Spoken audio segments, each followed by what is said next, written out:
അർജന്റീനൻ ടീമിന്റെ പിന്മാറ്റം സംബന്ധിച്ച കാര്യങ്ങളിൽ സ്പോൺസർമാർ വിശദീകരണം നൽകണമെന്ന് കായിക വകുപ്പ്. മെസ്സിയുടെയും സംഘത്തിന്റെയും കേരളത്തിലേക്കുള്ള വരവ് അനിശ്ചിതത്വത്തിലാക്കിയത് സ്പോൺസർമാരാണ് എന്നാണ് കായിക വകുപ്പിന്റെ നിഗമനം. ജനുവരിയിൽ പണം നൽകാമെന്നായിരുന്നു സ്പോൺസർമാരുടെ വാഗ്ദാനം. എന്നാൽ നിശ്ചിത സമയത്തും സ്പോൺസർമാർ തുക നൽകിയില്ല എന്ന് കായിക വകുപ്പ് വ്യക്തമാക്കി.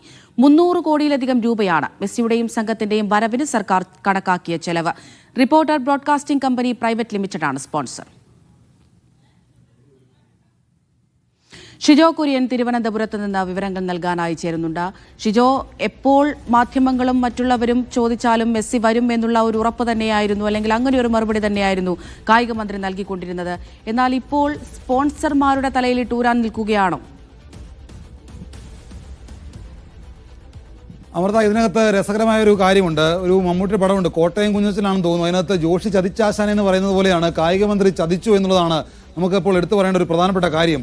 കായിക മന്ത്രി വി അബ്ദുറഹിമാൻ തന്നെയാണ് ഒരു വാർത്താ സമ്മേളനം വിളിച്ചുകൊണ്ട് മെസ്സി കേരളത്തിലേക്ക് വരുന്നു, മെസ്സിക്കൊപ്പം അർജന്റീനിയൻ ഫുട്ബോൾ ടീമും കേരളത്തിലേക്ക് വരുന്നു എന്നുള്ള വലിയ പ്രഖ്യാപനം, വമ്പൻ പ്രഖ്യാപനം ഒരു വാർത്താ സമ്മേളനത്തിലൂടെ അറിയിച്ചത്. അത് മാത്രവുമല്ല, അന്നത്തെ ആദ്യഘട്ടത്തിൽ ആ വാർത്താ സമ്മേളനം വിളിച്ചു പറഞ്ഞപ്പോൾ അന്ന് സ്പോൺസറായിട്ട് മന്ത്രി തന്നെ ഉയർത്തിക്കാട്ടിയത് കേരളത്തിലെ gold and silver merchants association ആണ്. അപ്പോൾ അവർ ഇതിന്റെ പൂർണ്ണ ചെലവും ഏറ്റെടുത്തുകൊണ്ട് ഇപ്പോൾ മെസ്സിയെയും അർജന്റീനയും കൂടെ കൊണ്ടുവരാം എന്നുള്ള പ്രഖ്യാപനമാണ് നടത്തിയത്. എന്നാൽ ഇതിന്റെ ഭാരിച്ച ചിലവ് കണക്കിലെടുത്തുകൊണ്ട് അവർ പിന്മാറുകയും ചെയ്തു. അതിന് പിന്നാലെയാണ് reporter broadcasting company private limited ഇതിന്റെ പൂർണ്ണ ചുമതല ഏറ്റെടുത്തുകൊണ്ട് ഇതിന്റെ സ്പോൺസർഷിപ്പ് ഏറ്റെടുത്തുകൊണ്ട് രംഗത്ത് വരികയും സർക്കാരുമായിട്ട് സംസാരിക്കുകയും അർജന്റീന ടീമുമായിട്ട് കരാർ ഏർപ്പെടുകയും സർക്കാരുമായിട്ടുമൊക്കെ യോജിച്ച് പ്രവർത്തിക്കാമെന്നുള്ള കരാർ ഉണ്ടാക്കുകയും ചെയ്തത്. അതിന് പിന്നാലെ സർക്കാർ തന്നെ ഇതുമായി ബന്ധപ്പെട്ടുള്ള എല്ലാ ഒരുക്കങ്ങളും തുടങ്ങിയിരുന്നു. പക്ഷേ നമ്മൾ നിരന്തരം ഇടയ്ക്കിടയ്ക്ക് മന്ത്രിയോട് ചോദിക്കും, മിനിസ്റ്റർ മെസ്സി വരുമോ എന്ന് ചോദിക്കുമ്പോൾ മന്ത്രി പറയുന്നത് വരും, വരാതിരിക്കില്ല. പക്ഷേ അപ്പോഴും ഒരു ആത്മവിശ്വാസ കുറവുണ്ടായിരുന്നു.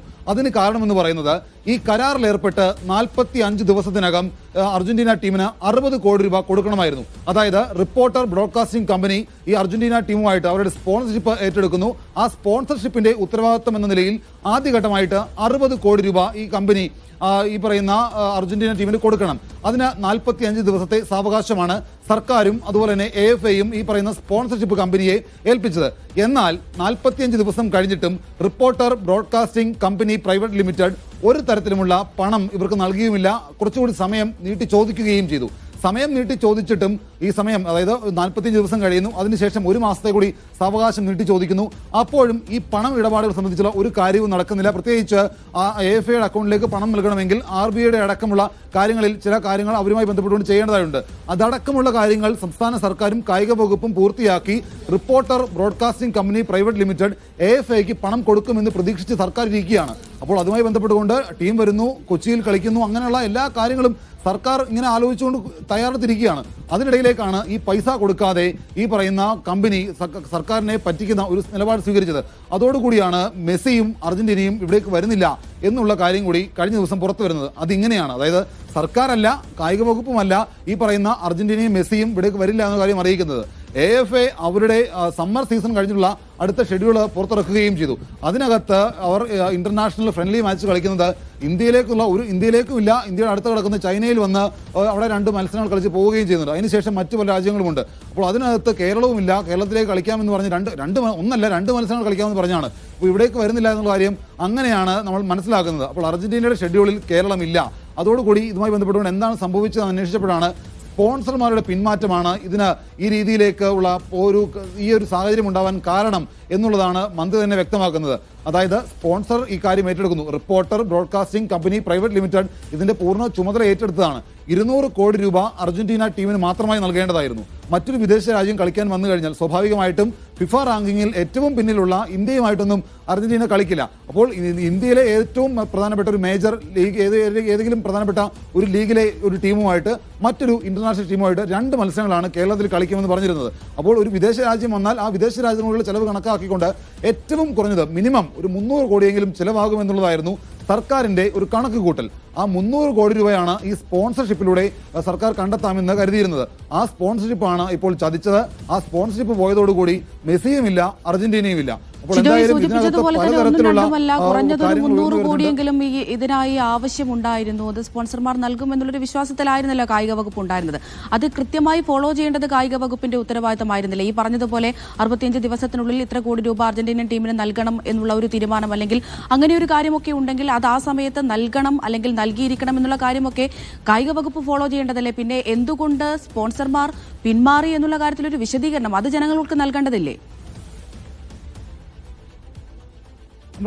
അത് ഉറപ്പായിട്ടും വേണ്ടതാണ്. പക്ഷേ കായിക വകുപ്പ് ഇതിനകത്ത് ഒരു തരത്തിലും കായിക വകുപ്പിന് കൈ കഴുകാൻ കഴിയില്ല. ഇപ്പോൾ നേരത്തെ കായിക മന്ത്രിയുടെ പ്രതികരണമായിട്ട് നമ്മൾ കണ്ടത് ഈ പറയുന്നത് പോലെ എല്ലാം സ്പോൺസർ ഉത്തരവാദിത്തമാണ്, ഞങ്ങൾക്ക് ഉത്തരവാദിത്തമില്ല എന്ന് പറയുന്നില്ല, പക്ഷേ സ്പോൺസർഷിപ്പാണ് അർജന്റീനയെ കൊണ്ടുവരാമെന്ന് പറഞ്ഞത്. പക്ഷെ അങ്ങനൊന്നും പറഞ്ഞ് മന്ത്രിക്ക് കൈ കഴുകാൻ കഴിയില്ല. കാരണം ഒരു വാർത്താ സമ്മേളനം വിളിച്ചുകൊണ്ടും അതല്ലാതെ മറ്റ് പല വേദികളിലും കായിക മന്ത്രി വി അബ്ദുറഹിമാൻ തന്നെയാണ് ഈ കാര്യങ്ങൾ പറഞ്ഞത്. കേരളത്തിന്റെ കായിക ഭൂപടം അങ്ങേയറ്റം മാറ്റിമറിക്കാൻ അർജന്റീന ടീമിന് മെസ്സിക്കും കഴിയും, അതുകൊണ്ട് സർക്കാരിന് വലിയൊരു നേട്ടമാകുമൊക്കെ എന്നൊക്കെ മന്ത്രി തന്നെ പറഞ്ഞതാണ്. പക്ഷേ ഇതിനകത്ത് ഒരു ബദൽ ക്രമീകരണം ഒരുക്കാൻ സർക്കാരിന് എന്തുകൊണ്ട് കഴിഞ്ഞില്ല എന്നുള്ളതാണ് ഇപ്പോൾ ഉയർന്നു വരുന്നൊരു ചോദ്യം. ഇതിനകത്ത് എടുത്തു കാണുന്ന ഒരു പ്രധാനപ്പെട്ട കാര്യം, ഈ അർജന്റീന ടീമിനെ ക്ഷണിക്കാനായിട്ട് സ്പോൺസർ അല്ല ആദ്യം അങ്ങോട്ട് പോകുന്നത്. കായിക മന്ത്രി വി അബ്ദുറഹിമാൻ സ്പെയിനിലെ മാഡ്രിഡിലെത്തി അവിടുത്തെ AFA പ്രതിനിധികളുമായിട്ട് ചർച്ച നടത്തിയതാണ്.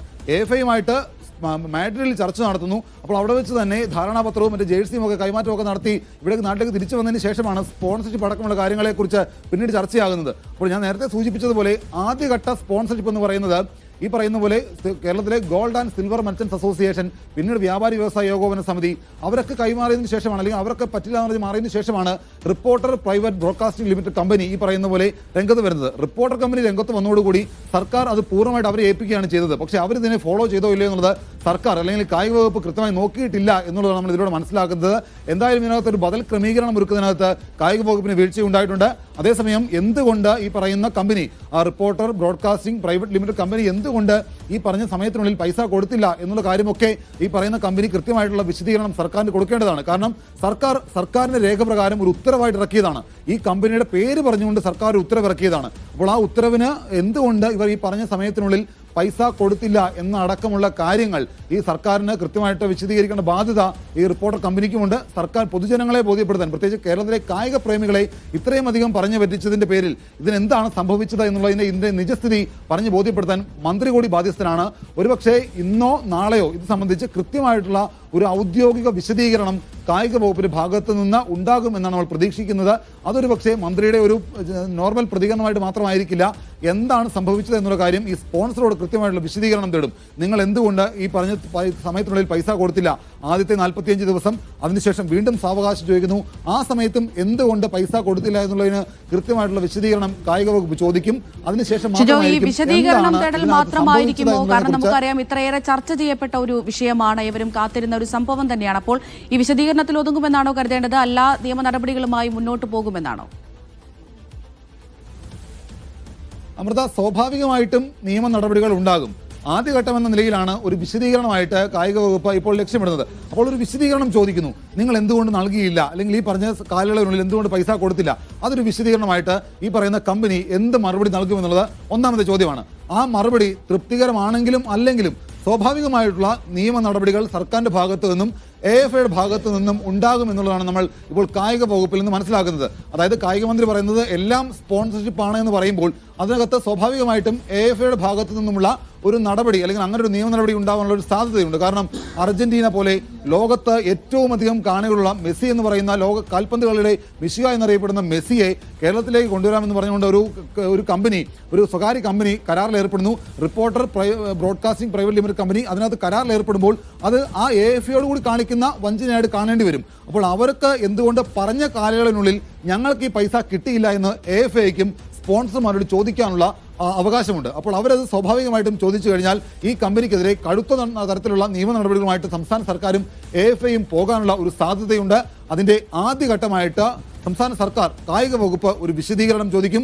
ആ വിശദീകരണത്തിന് എന്ത് മറുപടിയാണ് ഇവർ പറയുക എന്നുള്ളത് നോക്കിയായിരിക്കും കായിക വകുപ്പ് ഇതിന്റെ അടുത്ത മറ്റ് നടപടികൾ തീരുമാനിക്കുക.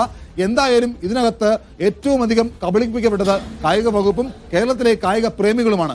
മെസ്സി വരുന്നു, മിശിക വരുന്നു എന്നൊക്കെ പറഞ്ഞിട്ട് കാത്തുകെട്ടി കൊച്ചി ഇപ്പം നമ്മളോടക്കം ചോദിച്ച ആളുകളുണ്ട്, മെസ്സി വന്നാൽ ആ മത്സരം ഒന്ന് കാണാനായിട്ടുള്ള ടിക്കറ്റ് എനിക്ക് കൂടി എടുത്ത് തരണേ എന്ന് പറഞ്ഞാൽ കുറേയധികം ഫുട്ബോൾ ആരാധകർ എനിക്കുണ്ട്. അപ്പോൾ അവരോടൊക്കെ ഞാനിനി എന്ത് മറുപടി പറയുമെന്നുള്ളത് എനിക്കറിയില്ല. എന്തായാലും ഇതിനകത്ത് നമ്മൾ പറയുന്നില്ലേ, ചതിച്ചാശാന എന്ന് പറയുന്നത് പോലെ കൃത്യമായിട്ട് റിപ്പോർട്ടർ ബ്രോഡ്കാസ്റ്റിംഗ് കമ്പനി സംസ്ഥാന കായിക വകുപ്പിനെയും അതുപോലെ തന്നെ AFIയും കബളിപ്പിച്ചു എന്നുള്ള വിലയിരുത്തൽ നിലവിൽ കായിക വകുപ്പിന് ഉണ്ട് എന്നുള്ളതാണ് നമ്മൾ മനസ്സിലാക്കുന്നത്. അതുകൊണ്ടായിരിക്കാം ഈ പറയുന്ന ഒരു നിയമ നടപടി, ഒരു വിശദീകരണം ചോദിച്ചതിന് ശേഷമായിരിക്കാം മറ്റ് നിയമ നടപടികളിലേക്ക് സംസ്ഥാന സർക്കാർ കടക്കുക. അമൃത. ശരി, ഷിജോ തുടരുക. ഷിജോയിലേക്ക് മടങ്ങിയെത്താൻ